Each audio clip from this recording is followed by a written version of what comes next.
L'art contemporain, on aime ou on n'aime pas.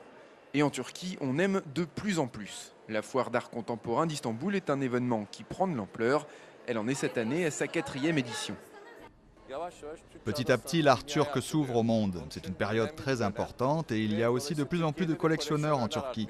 Avant, ils n'achetaient pas d'art contemporain, mais ils s'y mettent de plus en plus, que ce soit des œuvres turques ou venant de l'étranger.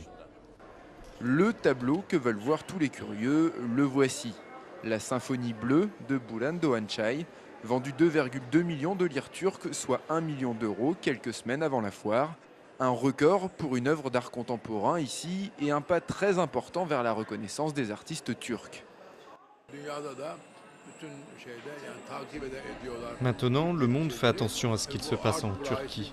Cette vente va avoir un impact sur le marché de l'art et je pense qu'elle va aider les artistes turcs à s'ouvrir au monde.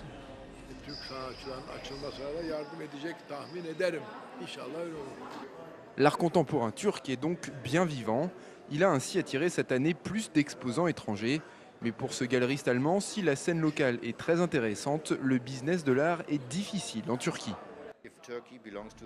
Si la Turquie était dans l'Union européenne, ce serait beaucoup plus facile. Aujourd'hui, c'est très bureaucratique.